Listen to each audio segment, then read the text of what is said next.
Bueno, entonces nos va a tocar esto, ¿verdad? Lo que es bioremediación de suelos. Generación de energías alternativas, pues vimos un poquito de lo que era biogás en esta parte, ¿sí? La producción de biogás, que también pues es parte de lo que es la biotecnología ambiental, ¿verdad? La aplicación de tecnologías limpias, desarrollo sustentable, esto les digo, bueno, va como de la mano con todos los temas, ¿no? Pues se aplica, pero pues siempre va de la mano ahí con lo que hacemos. A ver, entonces vamos a empezar con este tema, que es bioremediación de suelos. ¿Sí? Entonces empieza primero este concepto de contaminación ambiental que seguramente ya lo han visto, seguramente ya lo han, pues, sí, visto en otra materia, ¿no? Dice, es la presencia en el ambiente de cualquier agente, ya sea físico, químico, biológico, que produce un daño o un desequilibrio en el sistema, ¿sí? Entonces, ¿ustedes cómo definirían contaminación? O sea, ¿les suena esta definición o tienen otra definición de contaminación? ¿Cómo ven? La presencia de cualquier agente que produzca un daño, así lo están definiendo, ¿no? Por ahí a lo mejor han visto otras definiciones de contaminación, ¿sí? Normalmente en contaminación, bueno, la definición que muchas veces nosotros encontramos es, por ejemplo, un agente ajeno a cierto lugar, ¿verdad? A cierto ambiente que es introducido, ¿no? Esa es otra definición muy, muy conocida también de lo que es contaminación o contaminante. Aquel agente que es introducido a un ambiente donde no pertenece, ¿sí? Esa es otra definición que también por ahí, pues a lo mejor hemos escuchado. Pero bueno, esa definición está un poquito como contradictoria a la hora de nosotros pensar, por ejemplo, en los yacimientos minerales, ¿sí? En los yacimientos minerales, pues es naturalmente ese suelo o esa área está mineralizada y contiene, pues a lo mejor valores o concentraciones muy altas de ciertos metales que pues en el resto de lo que es la corteza terrestre, pues no las encontramos, ¿verdad? Que son mayores, ¿no? Entonces, esas concentraciones altas a lo mejor me causan un problema y un daño. Entonces, no necesariamente, a eso es a lo que voy, no necesariamente un contaminante o la contaminación es un agente externo que no pertenezca, no puede ser también natural, ¿sí? Entonces, la contaminación puede ser tanto un agente externo, pero también de manera natural se puede dar una contaminación. Bueno, entonces esta definición está como que un poquito englobando ya las dos cosas, ¿verdad? Porque es la presencia de este agente que ya va a ser pues físico, químico, biológico, que nos va a causar un daño, ¿sí? Eso sí, estamos seguros que en la contaminación eh, nos va a causar un daño o un desequilibrio en el ecosistema y también depende mucho de las concentraciones, lo que es contaminación. Muchas veces el mismo compuesto puede representar una contaminación, puede ser un contaminante o no, dependiendo de su concentración. Entonces también aquí, a lo mejor como nota, pues depende de la concentración, ¿sí? Depende de la concentración también, ¿verdad? Ahí como nota lo podemos complementar, que dependiendo de la concentración de este compuesto, de esta molécula, pues ya sería un contaminante o no, ¿verdad? No representaría una contaminación. Bueno, entonces, más o menos ahí el concepto. Aquí están como contaminante también un poquito el concepto. Ciertos elementos pueden ser considerados contaminantes, ahí está, dependiendo de la concentración en la que se encuentren. Por ejemplo, viene aquí el arsénico. El arsénico en el agua es pues es aquí en México no es muy común encontrar concentraciones altas de arsénico, quizás pues no muy bien regulado, ¿no? Bueno, aquí de manera internacional, la OMS, vamos a poner aquí OMS, sí, la Organización Mundial de la Salud nos sugiere a todos los países ciertos, pues, límites máximos permisibles. Por ejemplo, el de Estados Unidos, de la EPA, es 10 ppb. Bueno, en México, según la norma 127 de la SSA, que es la de consumo humano, o sea, agua de consumo humano, son 0.05 miligramos. Entonces, aquí como para compararlo, pues habría que ponerlo esto en las mismas unidades. Estos serían 50 ppb. Bueno, entonces se fijan, aquí a lo mejor las concentraciones de partes por billón, pues son muy chiquitas, ¿no? A lo mejor aquí decimos, es que son 5 veces más, a lo mejor la concentración que se permite en México con respecto al arsénico. Pues sí, pero si se fijan, bueno, pues son concentraciones muy pequeñitas, ¿sí? Si allá partes por billón, estamos hablando de microgramos por cada litro. O sea, son 10 microgramos por litro o 50 microgramos por litro, es una cantidad bastante pequeña. Y bueno, a lo mejor ya viéndolo así, pues no está tan mal, ¿verdad? Entonces, eso es lo que nosotros pues tenemos aquí. Si se fijan, muchas veces la OMS emite esta recomendación, nos da como un rango, bueno, para los países, ¿no? Tú como país, pues tú estableces tus normas, pero también tomas mucho en cuenta la tecnología con la que cuentas, sobre todo aquí en países como México en vías de desarrollo, que no tenemos quizá la tecnología o no sé, las compañías estas de agua que son públicas, ¿no? Que son del gobierno. Quizá pues no tienen la infraestructura para pues llegarle a este estándar de arsénico, por lo menos, ¿no? Y por eso pues la ponen un poquito más laxa, ¿verdad? Unos 50 ppb. Sí, entonces, como les digo, todo esto está de acuerdo con lo que dice la OMS. En realidad sí entra dentro de la sugerencia, pero ya lo estricto de, por ejemplo, de la sugerencia que hace la OMS, pues va a ser ya de acuerdo a cada país. Bueno, entonces, eso sería un contaminante o un ejemplo. Les digo, depende mucho de la concentración porque hay muchos metales, sobre todo, que pueden ser, de hecho, pueden ser útiles para los seres vivos. Muchos de los metales, como ya lo vimos, creo en el primer elemento, lo que son minerales, ¿sí? Metales o minerales, los necesitamos en bajas concentraciones, son micronutrientes, ¿no?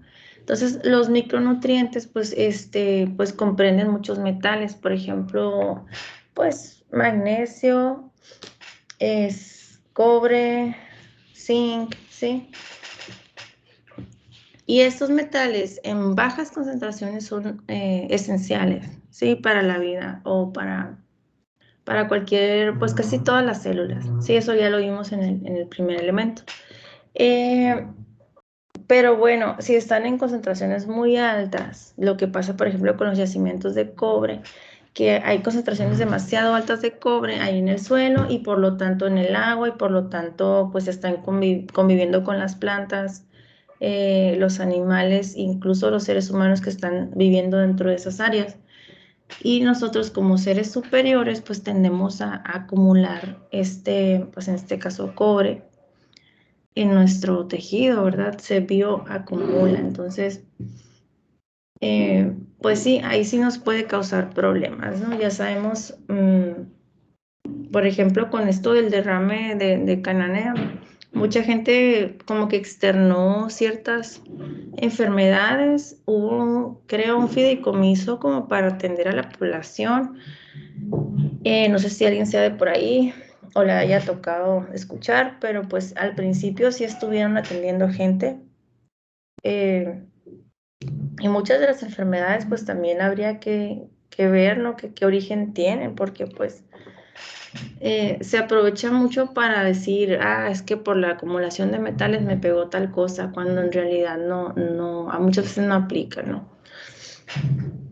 Sí, entonces también ahí cabe mucho el oportunismo de la gente, ¿no? De decir, pues nos están atendiendo, vamos a ir a ver, ¿no? Pero bueno, eso es porque, pues sí, los metales así causan bastante, problemas o daños a la salud, pero normalmente no es con un derrame como eso, normalmente es porque están viviendo en una zona que está mineralizada, ¿sí? Es una zona que tiene mucho mineral por naturaleza y pues el agua va a tener mucho mineral, las plantas y todo lo que consuman ahí va a tener muchos minerales, no necesariamente es por los derrames, pero bueno, ese es otra como controversia por ahí. Bueno, ¿qué fuentes puede haber de contaminación? Les decía, pueden haber fuentes naturales, sí puede haber, ¿no? En este caso los yacimientos es un ejemplo, ¿verdad? Los yacimientos minerales, que pues tenemos mucho mineral de cierto tipo en una zona, ¿sí? Pueden ser erupciones volcánicas, que obviamente no son de que todos los días, pero pues puede ser. La erosión de las rocas está a lo mejor y sí es un poquito más común. Lo mismo que les comentaba ahorita de los yacimientos, pues en las rocas hay minerales que normalmente están pues atrapados ahí y con las condiciones de pues a lo mejor de intemperie, el intemperismo, se empiezan a erosionar, ¿sí? Con las lluvias, las sequías y luego pues el viento y todo pues empieza a erosionar. Entonces, al erosionarse las rocas, pues emiten estos metales que traían al ambiente, ¿sí? Entonces, pues puede ser uno de los procesos que más se llevan a cabo de manera natural, ¿no? Para exponer a los contaminantes. Y pues meteoritos también, no es como que haya una lluvia de meteoritos todos los días tampoco, pero les digo, puede haber fuentes naturales, ¿sí? Sin embargo, obviamente las antropogénicas son las que se llevan aquí, pues, eh, la mayor contribución, ¿verdad? Sin duda, la fuente antropogénica, las actividades humanas, son las que llevan un mayor peso en la contaminación del día a día, ¿sí? Todas las actividades humanas van a generar un tipo de impacto de contaminación. Entonces, pues sí, todo lo que hacemos, todo lo que consumimos va a generar pues una contaminación y eso es lo que tiene más peso pues en lo que serían las fuentes de contaminación. Bueno, y bueno, ahí es donde entra la bioremediación. Aquí está como la definición, es un proceso de descomposición, fíjense, descomposición o transformación. Estamos hablando de como dos procesos en uno o dos procesos diferentes que se puede considerar bioremediación. Bueno, la descomposición por un lado nos está hablando de que una molécula, ¿sí? Una molécula puede degradarse, como la palabra lo indica, pues descomponerse en otras más simples, ¿sí? Eso es por un lado. Y por otro lado, la molécula a lo mejor no se degrada en otras más simples, pero se transforma en otra, ¿sí? Entonces también eso es bioremediación, o sea, ambas cosas serían consideradas dentro de la bioremediación, tanto la degradación de una molécula como la transformación de la molécula. Bueno, entonces puede ser así, se descompone o se transforma en otro compuesto, en otra molécula que sea menos dañina para el ambiente o menos, pues sí, que no nos cause tanto daño, ¿verdad? A la salud o al ambiente. Dice descomposición o transformación de un contaminante en compuestos simples por acción de agentes biológicos. Bueno, ahí dice bacterias y algas, pero pues puede ser cualquiera en realidad, pueden ser hongos, levaduras, ya vimos que hay una serie de microorganismos que pueden ahí ayudarnos, ¿no? Para la bioremediación. Bueno, entonces más o menos por ahí, miren, Vamos a ver esta como imagen de la bioremediación. Dice, los científicos observaron que era posible aplicar estrategias de remediación que fuesen biológicas. Esto pues hace muchos años, ¿no? Basadas en la capacidad de los microorganismos que realizan procesos degradativos. O sea, bueno, fueron observaciones que se fueron dando con los años, ¿no? Las primeras observaciones de bioremediación fueron en el petróleo, normalmente con los derrames, que son muy comunes, ¿no? Intencionales o no intencionados, ¿no?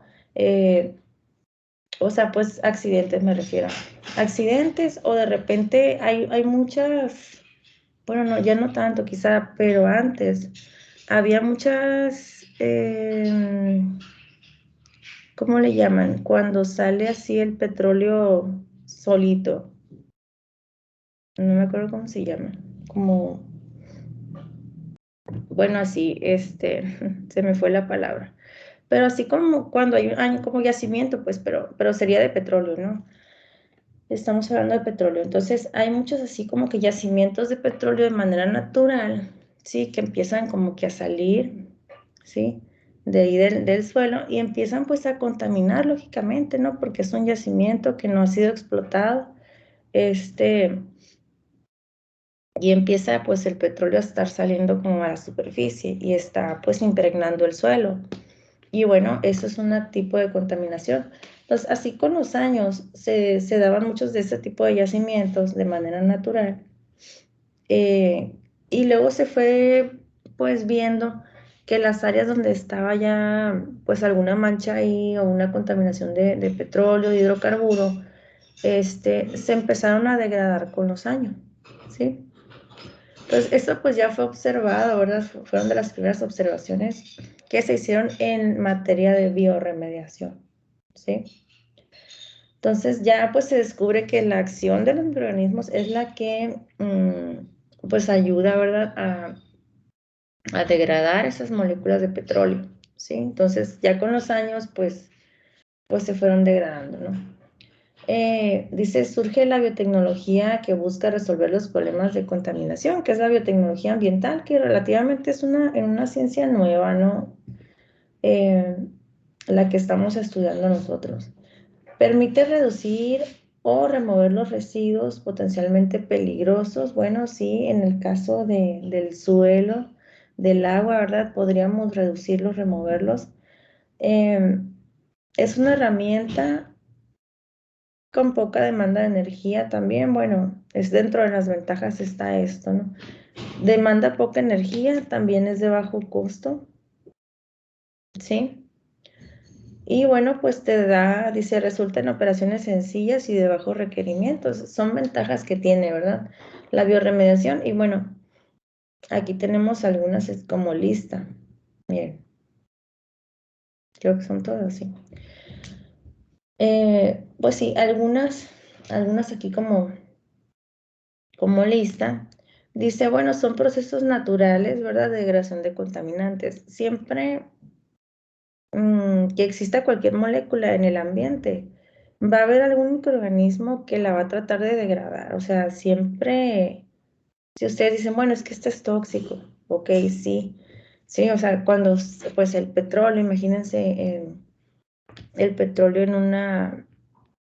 en suelo así contaminando, de repente pues va a haber un montón de microorganismos ahí y muchos van a morir, sí es cierto. Muchos van a morir, muchos se van a inhibir, no van a desarrollarse y van a morir. Pero otros, los que sobrevivan a este tipo de contaminación, pues van a empezar, como les dije, a tratar de comerse esta molécula, de degradarla para pues aprovechar su fuente de carbono si es orgánica, lógicamente. Entonces, la van a aprovechar, ¿no? Tratar de aprovecharlo. Y es así como surge lo que es bioremediación. Si es cierto, pues son procesos naturales que pueden tardar muchos años, esa sería una de las desventajas. Aproximadamente 100 años, bueno, pues depende, no depende de la molécula. Pero si son moléculas normalmente consideradas como tóxicas o peligrosas en alguno de los criterios, CRETIV, pues sí van a tardar mucho, ¿no? Son normalmente moléculas que tardarían mucho en ser degradadas. Dice, los productos formados son benignos. En el caso de la bioremediación, pues sí, ¿verdad? Porque normalmente si la bioremediación a mí me generara un producto más tóxico que el inicial, pues yo creo que no lo haríamos, ¿verdad? No lo aplicaríamos así. Entonces, forzosamente, el producto de la bioremediación tiene que ser más benigno que el reactivo o que el contaminante inicial. ¿Me explico? Entonces, sí, tiene que ser benigno y pues es el valor agregado. La relación efectividad-costo es mayor que las técnicas físico-químicas. Y bueno, esto viene con este comentario que está aquí abajo sobre la cuestión económica, ¿sí? Son más económicos que los procesos físicos y los procesos químicos, eso sí es cierto. Tienen sus desventajas, pero tienen esta relación costo-beneficio o efectividad-costo, pues mayor a esto, se puede decir así. Bueno, por ejemplo, viene aquí la incineración. La incineración y el confinamiento de los contaminantes es algo que se hace todavía pues mucho, ¿verdad? Normalmente las empresas como GEN, que se dedican a la recolección de residuos, ya ven que GEN recolecta, por ejemplo, lo que es la basura doméstica, sí, los residuos sólidos urbanos, por una parte, ¿no? Pero también tiene su recolección de residuos peligrosos. Bueno, entonces ellos recolectan residuo peligroso y lo confinan o le dan la disposición final. Entonces, dentro de la disposición final, lo que hacen es el confinamiento de los contaminantes o del material peligroso. ¿Qué es esto? Pues enterrarlos, como dice aquí. Enterramiento de contaminantes. Entonces, ellos los confinan, los sellan y pues los entierran. Es lo que hacen. Bueno, claro, con ciertas medidas y todo, ¿verdad? Pero eso es lo que se hace. Entonces, pues puede ser una medida pues bastante práctica, pero al final pues no sé, me va a demandar mucho terreno, ¿verdad? Estar enterrando todo lo que son los residuos peligrosos. Por otro lado, la incineración también, o sea, como les digo, es una técnica muy usada, pero pues me va a estar generando pues quizá un poquito, demanda bastante energía, ¿no? O sea, porque lo estamos quemando a unas temperaturas muy altas. Entonces, a lo mejor por ahí, pues, no sé, tendríamos que hacer un análisis económico, ¿verdad? Pero pues ahí es donde llega la bioremediación como una alternativa también, un poco más barata, pero que también te puede dar una efectividad bastante decente, ¿no? Luego dice, se puede realizar in situ. Esta es una ventaja porque pues ya no tendríamos que extraer todo lo que es el suelo contaminado. Imagínense un suelo contaminado de varias, no sé, eh, hectáreas o algo así, ¿no? No tienes que remover el suelo, lo puedes hacer ahí mismo, eso significa in situ, ¿verdad? Ahí mismo donde está la contaminación, yo puedo agregar a lo mejor los nutrientes para las bacterias o enriquecer con más microorganismos para que se lleve a cabo la bioremediación ahí, ¿sí? In situ. Combinar con otras técnicas, esto también se hace mucho, ¿verdad? Que se puede combinar la bioremediación con otras técnicas para tratar unas muestras más complejas, o sea, a lo mejor o sea, si es una mezcla de varias cosas, de varios contaminantes, ¿sí? Y a lo mejor la pura bioremediación, no sé, a lo mejor se inhibe con uno de esos contaminantes, a lo mejor podría combinarlas, ¿sí? Se puede hacer, ¿no? Entonces, más o menos son las ventajas. No sé si tengan alguna duda, comentario, ¿sí? Sobre esto, lo que son las ventajas de la bioremediación. Vamos a ver ahorita las desventajas.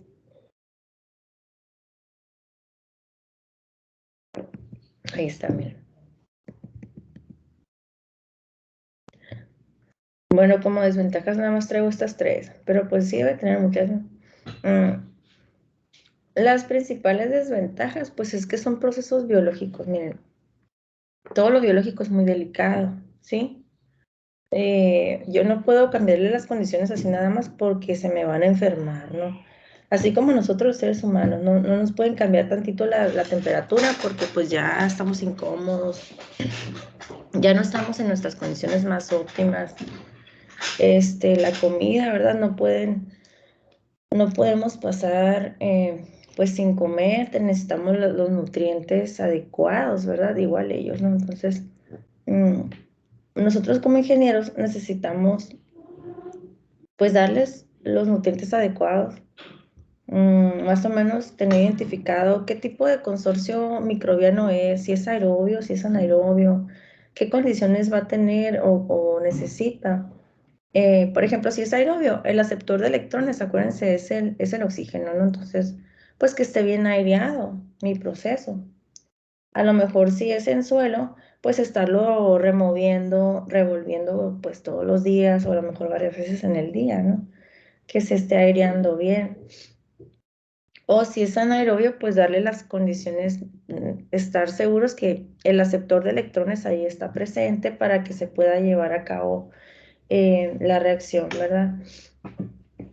Entonces, dice por aquí, no todos los contaminantes son biodegradables. Esta es una de las mayores desventajas. Maestra, Mande. disculpe que la interrumpa, pero tengo un compromiso ahorita. ¿Me podría retirar de la clase? Ah, ok, sí, sí, muy bien. Ah, ok. Bueno, entonces, les digo, esta es una de las mayores desventajas, ¿eh? Lo de que no todos los contaminantes son biodegradables, por ejemplo, el plástico, ¿sí? Eh, es cierto que es una molécula orgánica, pero son de esas moléculas orgánicas que son muy persistentes en el ambiente. Son moléculas que, pues en realidad, no las voy a pues sí, biodegradar en un tiempo razonable. Van a durar años en el ambiente, ¿verdad? ¿Cuánto les gusta que dure un plástico? Por ejemplo, los que son esos como unicel, ¿no? Que le llaman eh, poliestireno, creo que es. Entonces, más o menos como cuánto creen que dura eso en el ambiente, unos 100 años, 50 años. A lo mejor más, ¿no? Entonces, no todos los contaminantes son biodegradables. Lo que pasa mucho con esos, con los plásticos sobre todo, es que se van rompiendo, ¿sí? No se degradan, no se están biodegradando, se están rompiendo y están formando microplásticos, no sé si lo hayan escuchado, contaminación por microplásticos. Ahora hay muchos investigadores que están precisamente investigando esto, ¿verdad? El contenido de microplástico en el tejido de los animales, incluso, pues no sé si de las personas, pero me imagino que también. O sea, los animales como por ejemplo los peces, ¿sí? Que están pues en contacto con microplásticos ahí en el océano y que los están pues consumiendo, vamos a decir así. Los bioacumulan en sus tejidos, o sea, como son moléculas que no las podemos degradar los seres vivos, ¿sí? No son biodegradables, pues.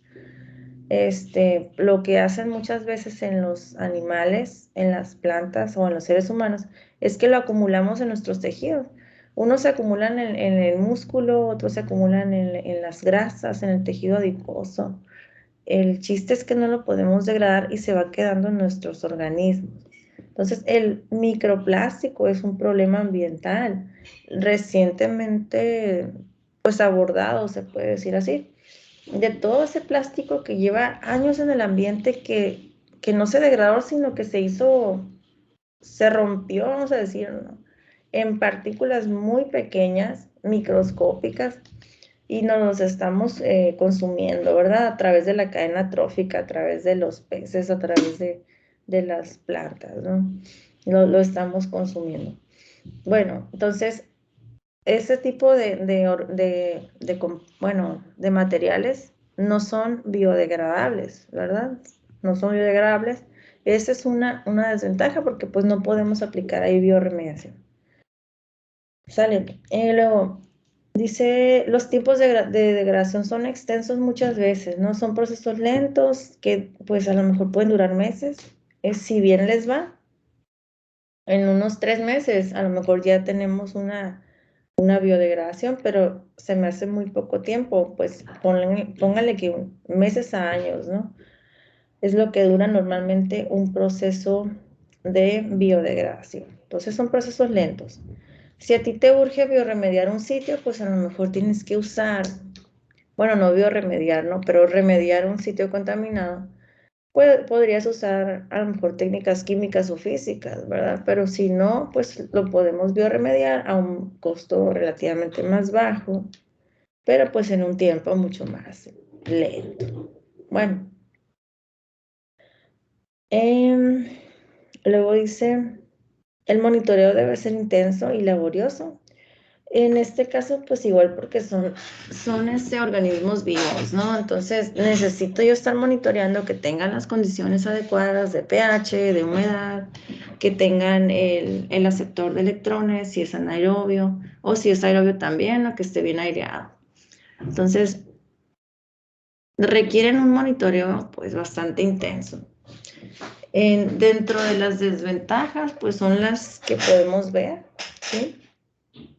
Ya de plano, si nuestro compuesto no es biodegradable, pues no le podríamos entrar ahí con bioremediación, tendríamos que usar a lo mejor un proceso físico o químico, ¿verdad? Pero bueno, dice, son mayores las ventajas que las desventajas de la bioremediación, ¿sí? Cada vez están haciendo más investigación sobre el tema y se están como optimizando los procesos para hacer la bioremediación un poquito más rápida. Bueno, estas son las fuentes de microorganismos. ¿En dónde vamos a encontrar los microorganismos que degraden? ¿Sí? Los contaminantes en este caso. ¿En dónde los vamos a encontrar? Pues miren, los microorganismos hay muchas fuentes, ¿no? Normalmente en investigación lo que hacemos es tomar lodo de las plantas de tratamiento de aguas residuales, ¿sí? De aquí de las plantas. El lodo puede verse así o puede verse así.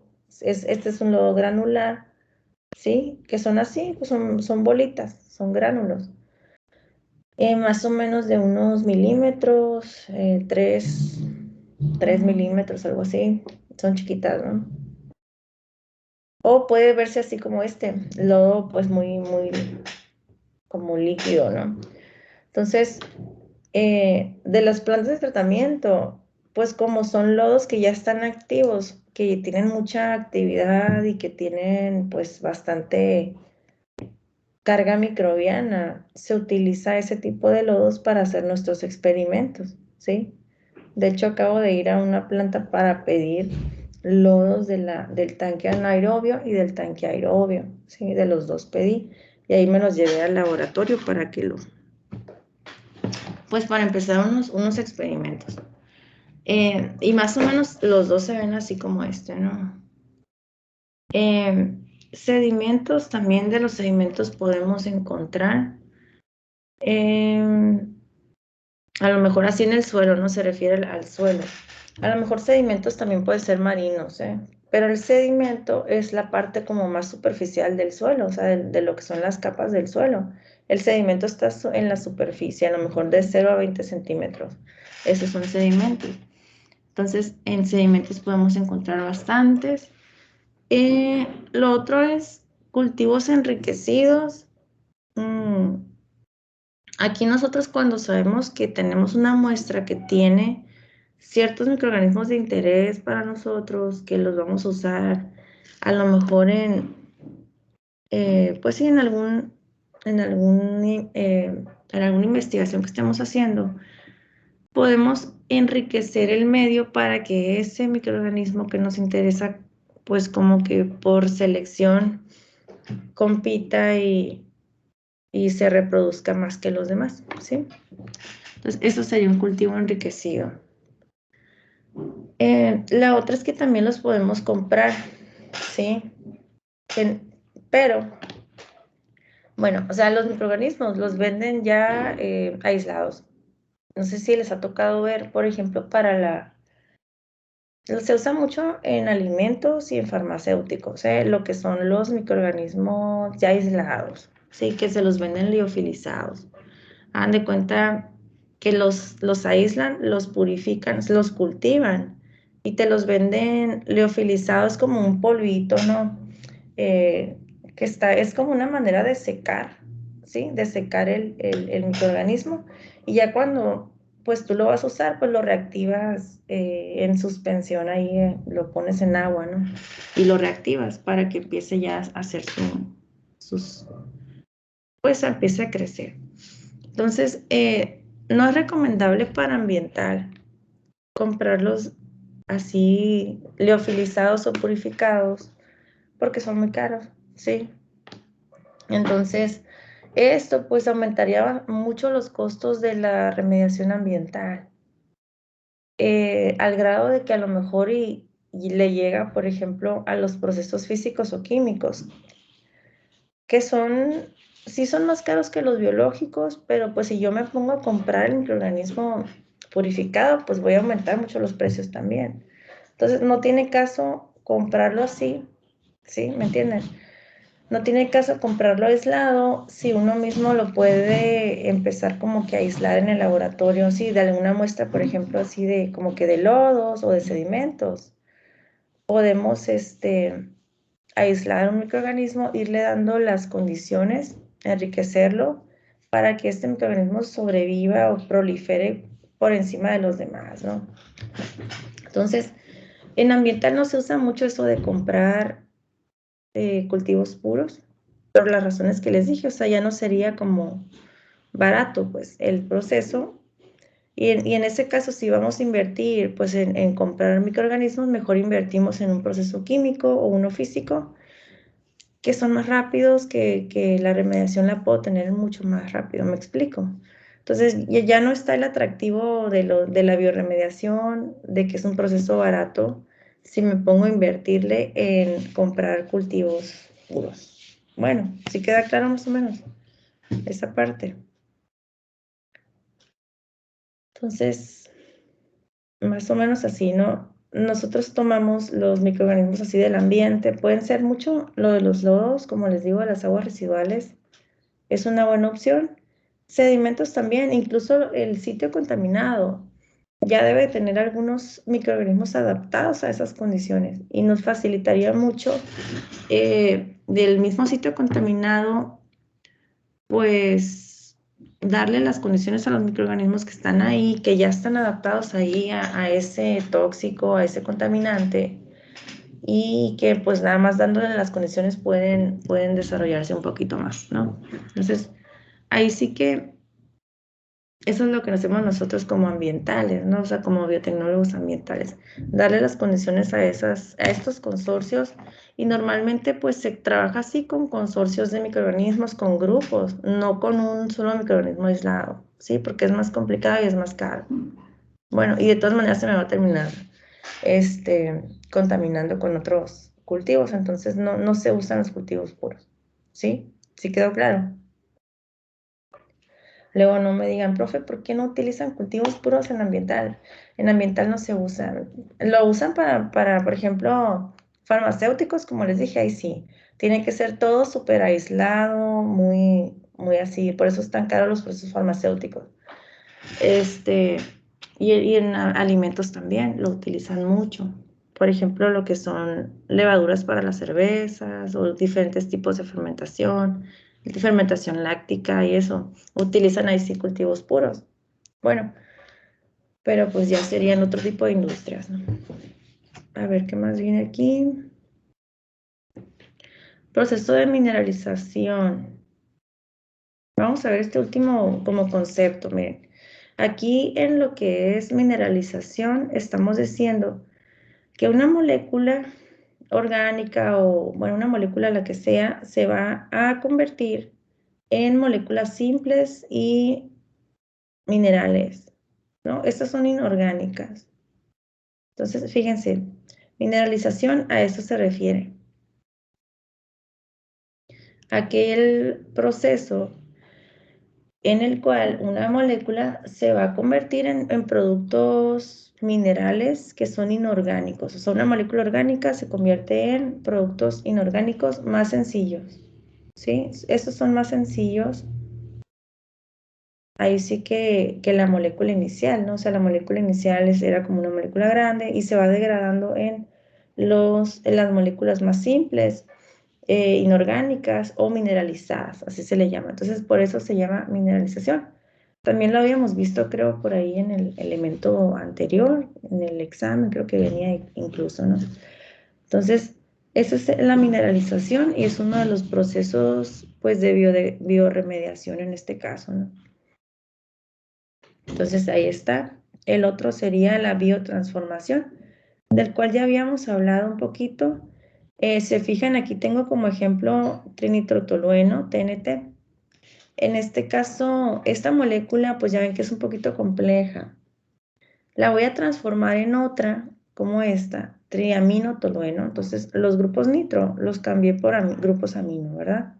Entonces, la transformé en otra cosa diferente, en otra molécula diferente, que pues presumiblemente tiene un efecto más benéfico en el ambiente que la inicial, ¿sí? Entonces, esa es una biotransformación.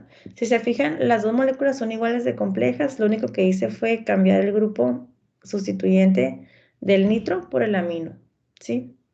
Entonces, es una biotransformación, estoy transformando la molécula, no la estoy degradando, no la estoy haciendo más simple, ¿sí? Solamente la estoy transformando en una que no sea tan dañina para el ambiente. Bueno, esa es la biotransformación. Dice transformación de un contaminante mediante agentes biológicos. Bueno, ¿sí queda claro la diferencia? Biotransformación y mineralización, por ejemplo. Preguntas, dudas, ahora sí que hasta aquí la vamos a dejar. Sí, a la siguiente vamos a ver los procesos redox. Que bueno, acuérdense, los redox son ya pues lo que son, vamos a decir así, todo lo que es metabolismo